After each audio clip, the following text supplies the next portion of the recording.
North के पहाड़ी इलाके में एक राज्य था, फ्रॉस्ट्रेन। यहां बर्फ सालों भर रहती थी, पर लोग ठंडे नहीं थे। उनके दिल गर्म थे। फ्रॉस्ट्रेन का गर्व थी राजकुमारी इसेरिन। इसेरिन कोई हंसमुख कहानियों वाली राजकुमारी नहीं थी। उसकी आंखों में हमेशा एक गहरी शांति होती थी, जैसे बर्फ के नीचे बहते पानी की। इसेरिन के पास बर्फ को रूप देने की शक्ति थी, और वो शक्ति उसके जज्बातों से जुड़ी हुई थी। जब वो घबराती, बर्फ तेज हो जाती। जब वो दुखी होती, बर्फ भारी और खामोश। इसीलिए उसने खुद को लोगों से थोड़ा दूर कर लिया था। फ्रॉस्ट्रेन का एक पुराना नियम था, ये अपनी शक्ति इस्तेमाल सिर्फ राज्य के लिए करेगी, अपने दिल के लिए कभी नहीं। क्योंकि 20 साल पहले इसेरिन की मां क्वीन अल्वेना अपनी शक्ति पर काबू खो बैठी थी। उस दिन बर्फ ने राज्य को बचा लिया, पर रानी को हमेशा के लिए खो दिया। तब से इसेरिन को सिखाया गया, ज्यादा करीब मत आओ और अपनी शक्ति को दबा कर रखो। बर्फ मजबूत होती गई और इसेरिन और ज्यादा अकेली।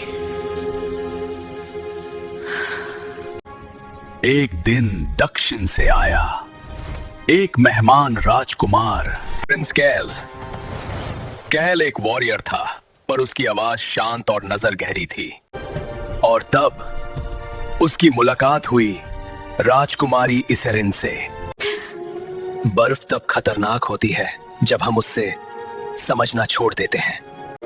ये बात इसेरिन के दिल को हिला गई। एक दिन इसेरिन गम रही थी, तभी पहली बार बर्फ ने सिर्फ खौफ नहीं, समझ दिखाया। और फ्रॉस्ट्रेन में कुछ ऐसा जगने लगा जो 20 साल से सोया हुआ था। कैल ने महसूस किया कि फ्रॉस्ट्रेन की बर्फ अब सिर्फ प्रकृति नहीं रही। नदियां चुप हो रही थी, गांव धीरे धीरे जम रहे थे। ये बताते हैं, जब राजकुमारी अपनी फीलिंग्स को दबाती है, बर्फ खुद फैसला लेने लगती है। मतलब बर्फ इसेरिन की जगह रिएक्ट कर रही थी। और अब राज्य खतरे में था। इसेरिन को यह सच जानना ही होगा। सच सामने आ चुका था, पर उसे स्वीकार करना सबसे मुश्किल था। इसेरिन और कैल आइस हार्ट वैली की तरफ निकले, वही जहां फ्रॉस्ट्रेन की पहली बर्फ जन्मी थी। सफर आसान नहीं था, लेकिन कैल रक्षा करता गया और दोनों आगे बढ़ते गए। फ्रोजन गान और लोग जो बोलना भूल चुके थे। इसेरिन का दिल हर कदम पर भारी होता गया। इसेरिन रास्ता बनाती, पर पहली बार इसेरिन बर्फ को कंट्रोल नहीं करती। वो उससे समझने की कोशिश करती। और इसी सफर में एक नया बंधन जम ले रहा था। आइस हार्ट वैली में सच सामने आया।